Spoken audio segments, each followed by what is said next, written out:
Okay, we're down at the shop again today, and I've spent pretty much the entire weekend just cleaning out the shop. So I've got room for everything that's coming. So for everybody that doesn't know, I sold the old 1000S RZR, and I'm getting an upgrade. Left a couple of hints in the last video as to what it is. The new RZR's not here yet, and the reason is a lot of the dealers just simply don't have stock on their lots, and those that do are either asking full MSRP or slightly above MSRP for the units on the lot. My understanding is if you order one, if you basically prepay for the thing, that gets you pretty much the head of the line. And I think the prepaid limit, or what I've been told, is around $2,000. So basically you got to plop $2,000 down. They mark that unit as sold and Polaris ships it out. So I'm still waiting on mine. It should be, if it arrives on time, it will be about a 3 to 4 week wait time on that RZR. So hopefully that should be here. That's kind of hit sometime next week. Will be the early date, and then they gave me a much later date that takes us well into March. But hopefully it'll be here by the time riding season starts.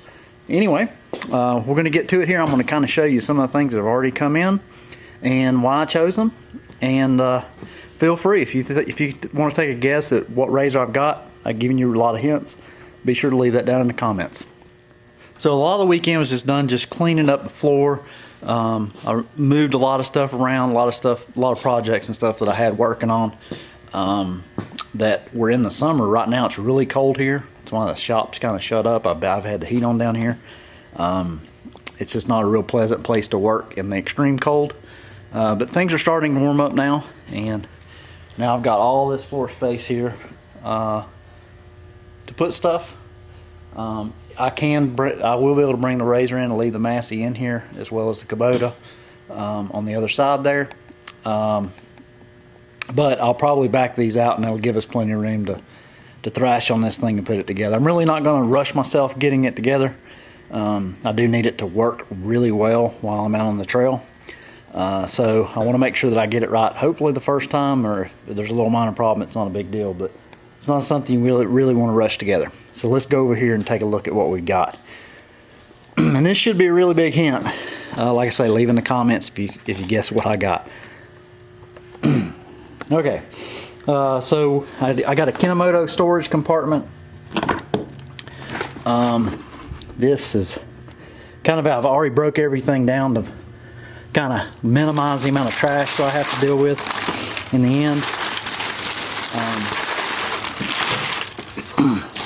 Most of this is wiring accessories, some new tie straps. For those that don't know, I did get a poly roof. I'll show that here in a second.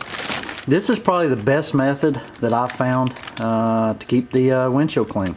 Basically all you do is you have some spray bottles and you have this squeegee, and when you need to clean the window, you just pull over and give it a squirt. I had the other windshield was a hardened poly window. It lasted a really long time. It didn't have any scratches. It didn't really have any scratches on it when I sold it. So this prevents damage to that window. So over on this side, we got some heat shrink.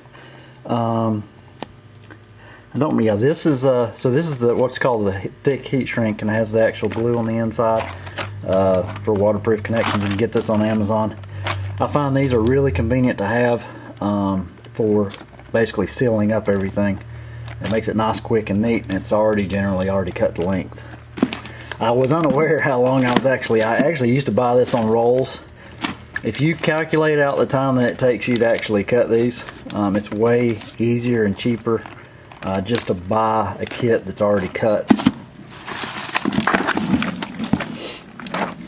And this is also some more heavy. I've already been over this. This was in the last video. This is all the kit that came in the Midland. Up here, I got a lot bar. I did get a single row lot bar. I don't remember the brand on this one.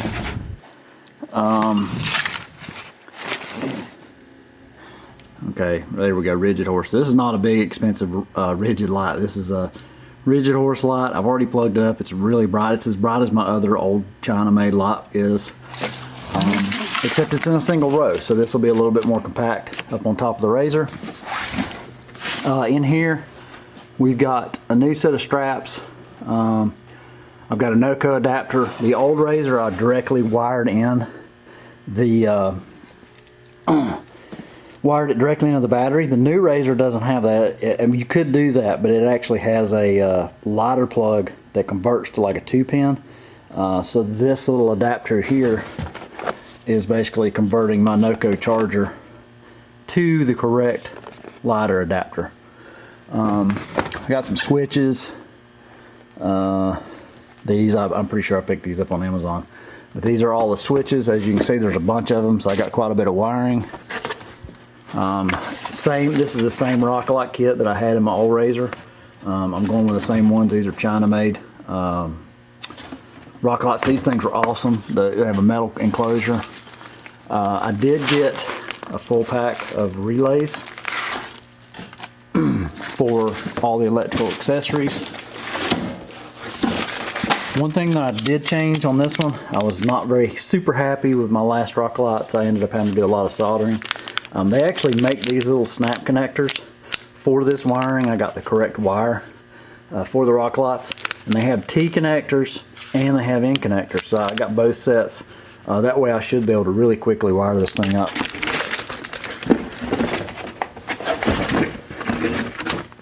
I finally broke down and actually bought the Molex style crimper.